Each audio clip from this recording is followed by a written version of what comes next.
सभी साथियों को बहुत बहुत नमस्कार। Very good evening. साथियों, हमने राजस्थान इकोनॉमिक्स को ऑनलाइन पढ़ने का प्लान तैयार किया था और उसमें हमने पहला चैप्टर थोड़ा बहुत पढ़ा है। हालांकि उसमें आंकड़े ज़्यादा हैं, उसको एक बार फिर से देखेंगे। आज से हम टॉपिक वाइज क्लासेस यूट्यूब पर डालने का प्रयास करेंगे और आज दूसरा चैप्टर हम डालते हैं।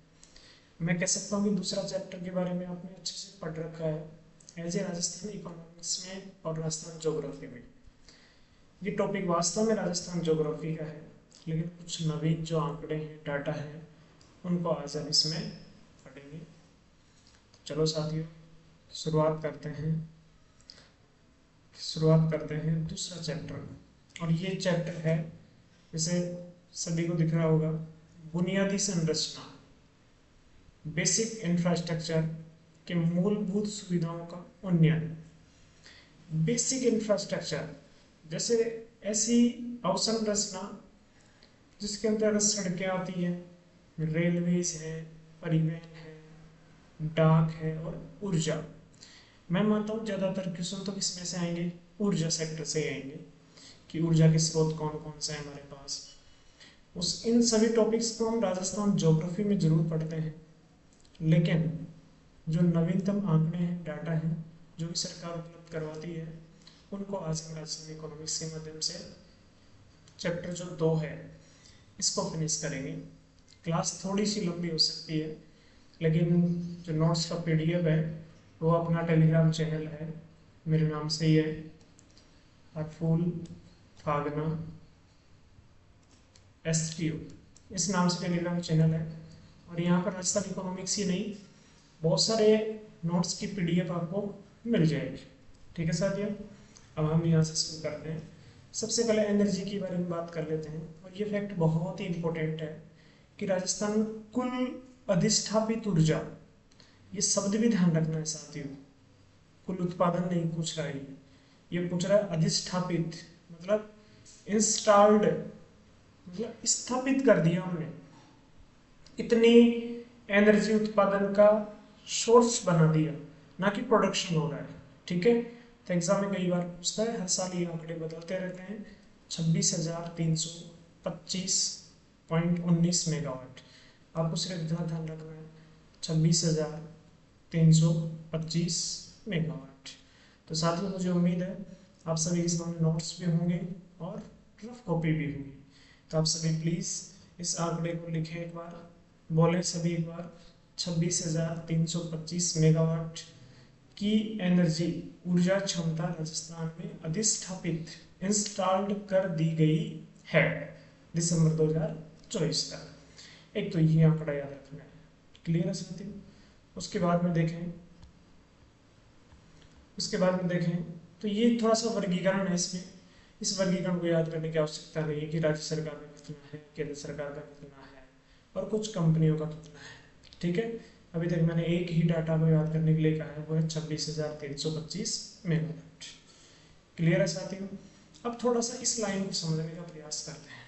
कौन सी लाइन है, ये वाली बहुत अच्छी है, कि राजस्थान में जो ऊर्जा क्षमता है उसके दो सोर्स हैं, एक है परंपरागत सोर्स और एक है गैर परंपरागत। सही है, मैं कह सकता हूँ एक तो है अनवीकरणीय और एक है नवीकरणीय। अब नवीकरणीय की बात करें, अनवीकरणीय की बात करें, उनमें से सबसे ज्यादा बिजली का उत्पादन किससे होता है, तापीय ऊर्जा से। तापीय का मतलब यहाँ पे कोयला भी है, पेट्रोल भी है और प्राकृतिक गैस भी है। ठीक है, इन तीनों से जो बिजली प्राप्त होती है, कोयला, पेट्रोल और प्राकृतिक गैस, उसको क्या बोलते हैं, तापीय ऊर्जा। ठीक है, तापीय ऊर्जा से बिजली मिलती है, परमाणु ऊर्जा से भी बिजली मिलती है, बहुत सारे हैं, सौर ऊर्जा है, पवन ऊर्जा है, बायोगैस है, बायोमास है, ये सभी राजस्थान में ऊर्जा प्राप्ति के सोर्स हैं। तो सबसे ज्यादा बिजली किससे प्राप्त होती है, तापीय ऊर्जा से। ठीक है, अब तापीय ऊर्जा में से भी पूछ ले तो सबसे ज्यादा प्राप्त होती है कोयला से। क्लियर, हम लोग सुनते ही हैं कि गर्मियों में कोयला खत्म हो गया, इसका मतलब क्या हुआ कि कोयला से बिजली ज्यादा उत्पादित होती है, इसलिए बिजली में कटौती देखने को मिलती है। क्लियर, अभी तक मैंने दो ही फैक्ट की बात की है साथियों। उसके बाद में सीधा आगे बढ़ते हैं। ये है थोड़ा सा डाटा कि विद्युतीकरण कोई नहीं पूछेगा ये। इस योजना को अच्छे से पढ़ना है। कौन सी योजना है ये? कुसुम योजना। ये जो नवीकरणीय ऊर्जा के स्रोत हैं, सौर ऊर्जा की जो उत्पादन क्षमता है, इसको बढ़ाने के लिए केंद्र सरकार ने, किसकी योजना है ये? केंद्र सरकार ने एक योजना शुरू किया था। कब? 2019 में। साथियों ये जो शुरू है, ये शुरुआत है 2019 में। क्लियर है? सॉरी। और ये कुसुम योजना केंद्र सरकार की है, 2019 में शुरू किया था ये। और इसमें लक्ष्य रखा था कि 2022 तक 30.8 गीगावाट कितना प्रोडक्शन करेंगे? 30.8 गीगावाट, नॉट मेगावाट। मेगावाट की बात नहीं करना मैं, कि 1000 मेगावाट में कितना होता है? 1 गीगावाट होता है, ये ध्यान रखना। तो 30.8 गीगावाट सौर ऊर्जा उत्पादन करने की क्षमता इस योजना के तहत रखा गया था। और जो कुसुम योजना है, इसका पूरा नाम पढ़ो एक बार सामने, देखो किस नाम? ऊर्जा सुरक्षा एवं उत्थान महाअभियान। क्लियर है? तो 2019 में 2022 तक लक्ष्य रखा था, लेकिन ये लक्ष्य प्राप्त नहीं हुआ। बाद में इस योजना को बढ़ा दिया गया। बाद में इस योजना का दायरा जो सरकार ने, उस योजना की जो समय सीमा है उसको 31 मार्च 2026 तक बढ़ा दिया। तो ये भी ध्यान रखने की बात है। दूसरी बात, इस योजना में 3 घटक है। कितने घटक है इस योजना में? 3 घटक है, ध्यान रखना। घटक ए, बी और सी। इन तीनों को देख लेते हैं एक बार। तीनों में बात करें तो घटक ए सबसे पहले कौन सा है? घटक ए। इसमें क्या बना रहे हैं? इसमें बना रहे हैं कि सोलर प्लेट लगाएंगे हम। क्या लगाएंगे इसमें? Solar plate. और बंजर या कृषि योग्य भूमि पर 0.5 मेगावाट से 2 मेगावाट तक सोलर प्लेट भी लगाई जाएंगे। क्लियर है? घटक बी में क्या करेंगे? सोलर पंप लगाएंगे। ठीक है? और घटक सी में क्या करेंगे? डीजल आधारित पंपों को सोलर पंप में बदला जाएगा। क्लियर है साथियों? इसमें एक एक्स्ट्रा पॉइंट ये है, ये ध्यान रखना कि पंप लगाने में जो सहायता है वो इस प्रकार से की जाएगी कि आपको मात्र 10% पैसे ही लगाने पड़ेंगे खुद को। तो फिर 90% पैसे कहाँ से लाएंगे?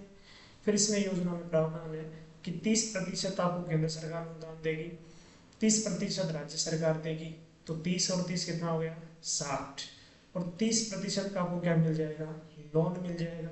और 10% पैसे आपको खुद को लगाना पड़ेगा। तो ये इसकी वित्त पोषण की स्थिति है। 3 घटक हैं। 2026 तक इसका दायरा बढ़ा दिया गया। 2019 में इसको शुरू किया था। और उसके बाद में देखें तो 2022 तक कितना टारगेट रखा था? 30.8 गीगावाट। क्लियर साथियों? बहुत ही महत्वपूर्ण योजना है और यहाँ से क्वेश्चन भी पूछता है। चले आगे।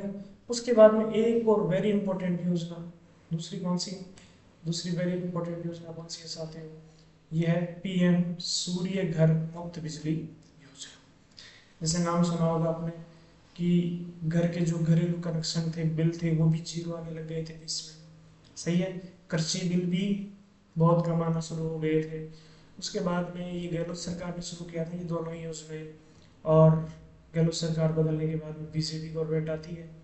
उसी योजनाओं को ध्यान में रख करके क्यों ना किसानों को, गरीब परिवारों को बिजली मुफ्त में दी जाए। लेकिन राष्ट्रीय स्तर पर देना ऐसा संभव मुश्किल है थोड़ा सा। इसलिए केंद्र सरकार ने एक योजना शुरू किया, उसका नाम है प्रधानमंत्री सूर्य घर मुफ्त बिजली योजना। अब इसमें मुफ्त बिजली है तो मुफ्त में बिजली तो देंगे, लेकिन कोयला से बिजली उत्पादन करके नहीं देंगे। आपके घर पे सोलर प्लेट लगाने को बढ़ावा दिया जाएगा, आर्थिक सहयोग दिया जाएगा। 78,000 रुपये तक की मदद की जाएगी आपको कि घर पर आप सोलर पैनल लगाएं और बिजली का उत्पादन करें। तो ये योजना है साथियों, पीएम सूर्य घर मुफ्त बिजली योजना। 13 फरवरी 2024 को शुरू किया था। कोष्टक में आप लिख सकते हो कि ये भी केंद्र सरकार की योजना है। कौन सी सरकार की योजना है? केंद्र सरकार की। इसमें ध्यान रखना 1 करोड़ घरों में, पूरे भारत में 1 करोड़ घर है। राजस्थान में 5 लाख घर है। राजस्थान में कितने हैं? 5 लाख, ये ध्यान रखना है। और बिजली कितनी फ्री मिलेगी? 300 यूनिट मुफ्त बिजली मिलेगी। कितने यूनिट है? 300 यूनिट। क्लियर है? अब घर पे क्या लगाएंगे, सोलर पैनल, इसलिए आपको अधिकतम 78,000 रुपए की अनुदान प्रदान होगा, अधिकतम, मैक्सिमम आपको 78,000 रुपए तक मिलेंगे सरकार की तरफ से। और उस 78,000 के लिए आपको 3 किलोवाट या उससे अधिक का आपको सोलर पैनल लगाना पड़ेगा। क्लियर है? ये योजना पूरी तरह क्या है, ऑनलाइन है। उसके बाद में देखें सोशल मीडिया, प्रिंट मीडिया, इसके माध्यम से इसका अभियान भी जारी है। तो एक तो हमने कुसुम योजना देखा, उसके बाद में पीएम सूर्य घर मुफ्त बिजली योजना देखा। मुझे आज भी याद है थोड़ा सा, इस योजना की घोषणा कब की गई थी 22 जनवरी 2024। याद करो 22 जनवरी को कौन सी घटना हुई थी देश में, 22 जनवरी को राम मंदिर का उद्घाटन किया था, सही है। और उसी दिन रात को माननीय प्रधानमंत्री महोदय ने इस योजना की शुरुआत घोषणा की थी। फिर जनवरी के बाद में 13 फरवरी से इसकी शुरुआत हो गई। क्लियर है? और आपने को 2-3 डाटा याद रखने हैं। 2-3 डाटा कौन कौन से, कि पूरे भारत में कितने करोड़, 1 करोड़, राजस्थान में कितने लाख घर है, 5 लाख, और कितने यूनिट बिजली, 300 यूनिट, कितने बिजली 300 यूनिट, और उसके बाद में आर्थिक सहायता कितनी, 78,000 रुपये, कितने रुपए, 78,000 रुपये। क्लियर है? चलें उसके बाद में देखते हैं अगली एक योजना है, बहुत ही अच्छी योजना है साथियों, बहुत ही अच्छी योजना है। और ये है, आप याद करेंगे घरेलू, कि घर के जो कनेक्शन थे वो क्या हो रहे थे, फ्री में बिल फ्री आ रहा था, मतलब घर का जो बिल है वो बहुत ही कम आ रहा था। उसका नाम दिया था मुख्यमंत्री निःशुल्क बिजली योजना।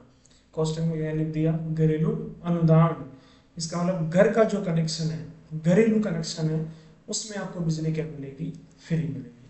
बताओ कब शुरू किया गया इसको, जून 2023 से कर दिया।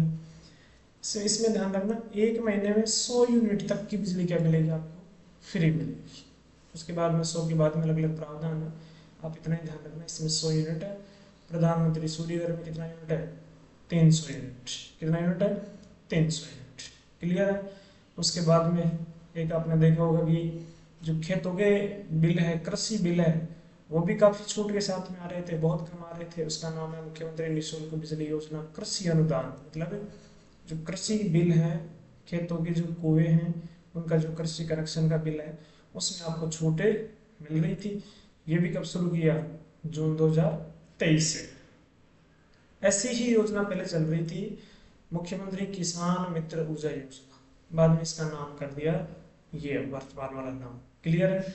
अब इसमें जो उपभोक्ता है उसको प्रति महीने 1,000 रुपए का अनुदान मिल रहा था, और 2,000 यूनिट तक प्रति माह छूट मिल रही थी, कि आप 2,000 यूनिट तक बिजली का उपभोग कर सकते हो, और कम से कम 1,000 रुपए का आपको बिजली का अनुदान मिलेगा।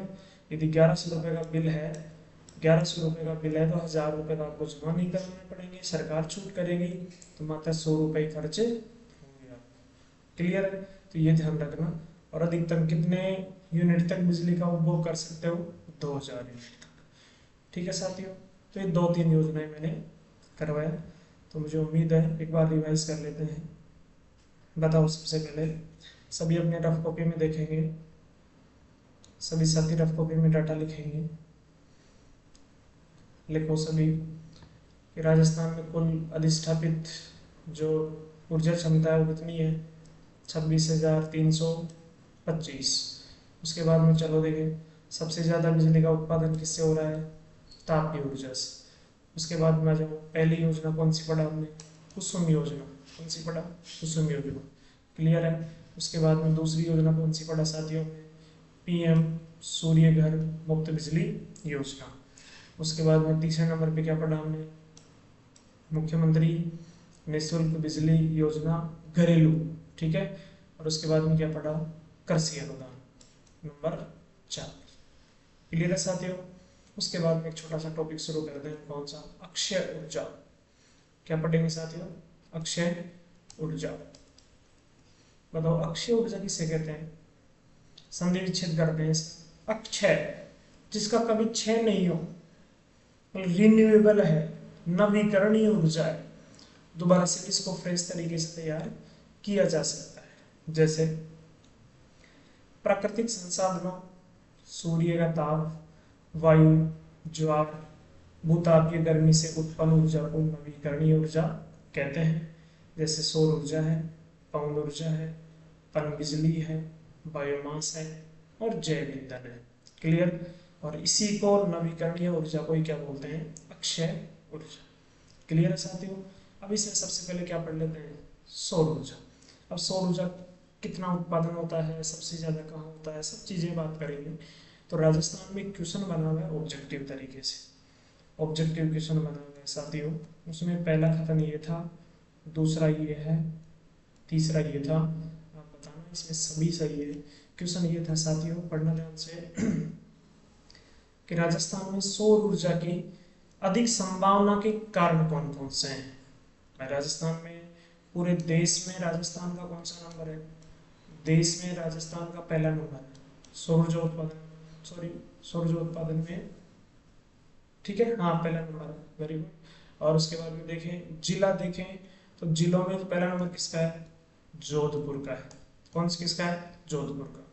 अब इसमें यह कि देश में सबसे ज्यादा संभावना क्यों है राजस्थान, उसके लिए 4 कथन दिया था ऐसे जो इसमें दिया है। तो मैं तो मानता हूँ कि एग्जामिनर ऐसे इकोनॉमिक सर्वे को हुबहू उठा करके एग्जाम में पूछ लेता है।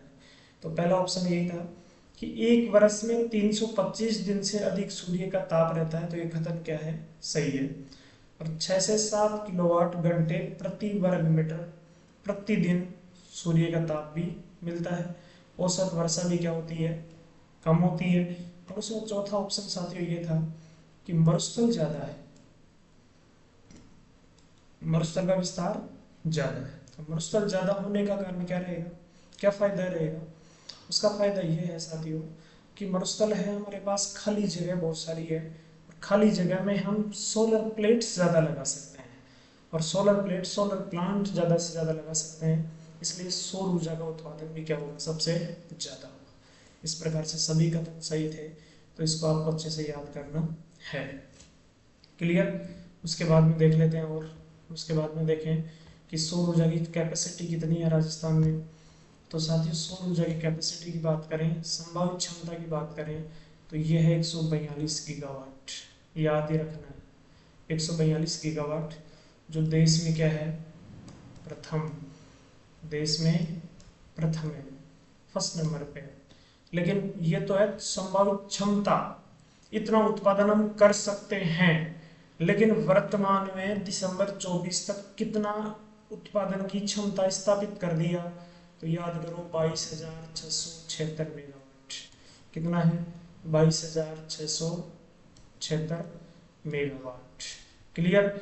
वैसे हमारे पास कैपेसिटी कितनी है, 142 गीगावाट, इसको मेगावाट में चेंज करेंगे तो 3 जीरो लगा देंगे, तो 1,42,000 मेगावाट में से सिर्फ हम कितना प्लांट स्थापित कर दिया, 22,000। अब तो समझ में आ गया, ठीक है। 1,42,000 में से मात्र 22,000 मेगावाट क्षमता के सौर ऊर्जा संयंत्र स्थापित हमने किया है। क्लियर है साथियों। उसके बाद में देखते हैं सौर ऊर्जा की एक नवीनतम नीति है। मैं मानता हूँ कि सौर ऊर्जा की नहीं, सभी नीतियों का एकीकृत रूप है, सभी को इसमें मिक्स करने का प्रयास किया, और ये नीति है 2024। आपसे पूछेगी सौर ऊर्जा की या एकीकृत स्वच्छ ऊर्जा नीति नवीनतम कौन सी है, 2024। अब इस नीति के बारे में प्रावधान पूछ सकता है आपसे, क्या क्या प्रावधान है इसमें। तो देखो साथियों, इस नीति के तहत 29-30 तक, कब तक का लक्ष्य रखा है, 29-30 तक 115 गीगावाट तो उत्पादन करेंगे, और 10 गीगावाट की भंडारण क्षमता स्थापित करेंगे। दोबारा बताओ, नीति कौन सी है, 2024, एकीकृत है। इसका मतलब इसमें सौर ऊर्जा भी है, पवन ऊर्जा भी है, बायोमास भी है, और ग्रीन हाइड्रोजन को भी बढ़ावा दिया जाएगा। इसमें ध्यान रखना, सभी का एकीकृत रूप है। और 29-30 तक हम क्या प्राप्त कर लेंगे, 115 गीगावाट का उत्पादन करेंगे, 10 गीगावाट का भंडारण क्षमता का लक्ष्य रखेंगे। और इसी के साथ में जो ग्रीन हाइड्रोजन है वो है 30 तक 2000 किलो टन प्रति वर्ष, kilo tonne per annum green hydrogen का उत्पादन भी करेंगे। तो ये नीति बहुत ही महत्वपूर्ण है मेरे नज़रिए से, तो ध्यान रखना अच्छे से, 2024 की है। 115 गीगावाट उत्पादन, 10 गीगावाट भंडारण क्षमता और 2000 किलो टन प्रति वर्ष ग्रीन हाइड्रोजन का उत्पादन। क्लियर है साथियों? उसके बाद में चलता है भड़ला। तो मैंने इंडियन ज्योग्राफी, राजस्थान ज्योग्राफी में मैंने पढ़ाया कि सौर ऊर्जा का उत्पादन, सोलर पार्क, बड़े बड़े पार्क बनाते हैं और उस पर सोलर प्लेट लगाते हैं और सूर्य की सीधी किरणों से, सूर्य के प्रकाश से सोलर प्लेट के माध्यम से विद्युत विद्युत ऊर्जा का उत्पादन किया जाता है। और मैंने ये भी बताया कि विश्व का सबसे बड़ा सोलर पार्क कौन सा है? भड़ला। कौन सा साथियों? भड़ला। ये ध्यान रखना है। कहाँ पर है ये? जोधपुर। विश्व का सबसे बड़ा सोलर पार्क आंसर एग्जाम में पूछा हुआ है, कौन सा है? भड़ला। कहाँ पर है? जोधपुर। क्लियर? अब इसके बारे में देख लेते हैं कि इसकी कैपेसिटी कितनी है। विश्व का सबसे बड़ा है तो इसकी कैपेसिटी साथियों कितनी है? इसकी कैपेसिटी है साथियों 2245 मेगावाट। ध्यान रखना। और ये पार्क कितने चरणों में बन रहा है? 4 चरणों में। कितने चरणों में? 4। प्रथम, द्वितीय, तृतीय और चतुर्थ। क्लियर है साथियों? तो ये थोड़ा सा आप देख लेना, बाकी एग्जाम पूछ भी लेता है कई बार कि इसमें कितना है और इसका प्रोडक्शन कौन सी कंपनी के द्वारा किया जा रहा है। तो मैं तो अभी तक यही कहना चाहूँगा 4 चरण ध्यान रखना और उत्पादन ध्यान रखना। क्लियर है? उसके बाद में चलते हैं अभी सोलर पार्क जो योजना चल रही है, इसमें एक तो बड़ला तो पढ़ ही लिया हमने, इसके तहत 5 सोलर पार्कों का विकास किया जा रहा है। अब ये में एग्जाम में क्या क्वेश्चन बन सकता है? इसमें एग्जाम में क्वेश्चन बन सकता है आपसे कि कौन सा कहाँ पर है। फलोदी, पोखरण, फलोदी जिले में, पोखरण जैसलमेर में बॉर्डर पर ही है। क्लियर? फतेहगढ़, ये भी जैसलमेर में है। फतेहगढ़ भी कहाँ पर है? जैसलमेर में। एग्जाम में पूछ सकता है। अडानी कंपनी की सहायता से बन रहा है। नोक, ये भी जैसलमेर में ही है। कहाँ पे स्थापित किया जा रहा है इसको? जैसलमेर में स्थापित किया जा रहा है। नेक्स्ट नंबर चौथा कौन सा है? चौथा पुगल कहाँ पर है? बीकानेर में। पुगल कहाँ पर है? बीकानेर में। और बोडाना, ये भी कहाँ पर है? जैसलमेर। क्लियर है? 5 सोलर पार्क हो रहे हैं जिनको आराम से आप लोग याद कर सकें कौन कौन से जिलों में कौन सा है।